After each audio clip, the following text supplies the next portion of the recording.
গণঅধিকার পরিষদ নূর ইনি কিন্তু সাবেক প্রধানমন্ত্রীকে মা বলে সম্বোধন করেছিলেন এবং তার আমলে নির্বাচন করে সে বিপি হয়েছিলেন এবং আওয়ামী লীগের সেও নিজেও স্বীকার করছেন যে উনি একসময় আওয়ামী লীগের ছোটোখাটো একটা নেতা ছিলেন এবং ওনার ফ্যামিলির ওনার বাপ ওনার পরিবারই আওয়ামী লীগের সাথে জড়িত ছিলেন, আওয়ামী লীগ করতেন।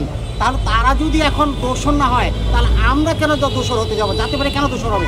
আর জাতীয় পার্টিও কারো কোনো ক্ষতি করেনি, জাতীয় পার্টিও আমরা কোনো গণঅধিকার পরিষদে আমরা কখনো হামলা করিনি, তাহলে তারা কেন আমাদের হামলা করবে? এটা অবশ্যই তাদের আপনারাই বলেন এটা তাদের ঠিক না। তাই আমরা জাতীয় পার্টি শান্তিপূর্ণ নির্বাচনের আগেও অংশ করছি, ভবিষ্যতেও করবে।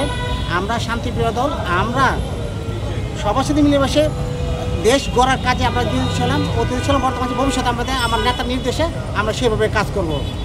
ভাই আরেকটা বিষয় বলবেন যে গতদিনে হচ্ছে নুরুল হক নূরের উপরে যেভাবে হামলাটি হয়েছে, প্রশাসনের তারা কথা বলছে এবং আপনাদের নির্দেশনায় নাকি আর্মি তাদের উপরে হামলা চালিয়েছে এবং নূরের উপরে হামলা চালিয়েছে, এটা নিয়ে আসলে আপনার বক্তব্য কি? এটা সম্পূর্ণ মিথ্যা বানোয়াট কথাবার্তা। এখানে ভিডিও ফুটেজ আছে, আপনারা দেখছেন। তারা আমাদের পার্টি বসে পড়তে আসছে, তারাই পুলিশ যখন বাধা দিচ্ছে তখন তারা পুলিশ হামলা করছে।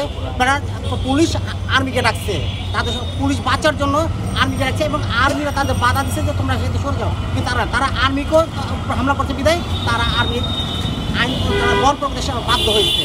এখানে সেটা জাতীয় পার্টির কোনো সম্পৃক্ত নেই, জাতীয় পার্টির কোনো হামলা অংশ করে নেই। তারাই জাতীয় পার্টির উপর হামলা করতে আসছে মতো আইন শৃঙ্খলা বাহিনী তাদের বাধা দিচ্ছে। সেদিন আপনাদের অনেক নেতাকর্মী কিন্তু দেখেছি গণমাধ্যমের উপরেও কিন্তু চড়া হয়েছে, তাদের সাথে খারাপ ব্যবহার করেছে, ধাক্কাধাক্কি, এমন কয়েকজন আমাদের গণমাধ্যম কর্মীকেও কিন্তু ধাক্কাধাক্কি করেছে, মেরেছে। তো এটা কেন ঘটছে? গণমাধ্যমের নিরাপত্তার কথা আপনারা সবসময় বলেন, তাহলে আমাদের নিরাপত্তা কোথায়? এইটা আমার মনে হয় আপনার কথাটার সাথে আমি একমত না। কারণ গণমাধ্যম কর্মীরা আমাদের পার্টি বিষয়ে তখন ছিলেন এবং তারা দেখছে আমাদের লোকজন আহত হয়েছে এবং তাদের সাথে আমাদের চেয়ারম্যান, মাননীয় চেয়ারম্যান এবং আমাদের মাননীয় মহাসচিব তাদের ব্রিফিং করছে। আমরা যারা আহত হয়েছিলাম তাদেরকে ওনারা দেখছেন। আমরা আপনাদের উপর কেন আমরা চড়ো হব? কারণ আপনারা তো আমাদের যে ভিডিও ফুটেজগুলি আপনারা দেখছেন, আপনাদের মাধ্যমে ভিডিও ফুটেজ বিশ্ববাসী দেখেন, তাহলে আমরা কেন আপনাদের উপর চড়ো হব?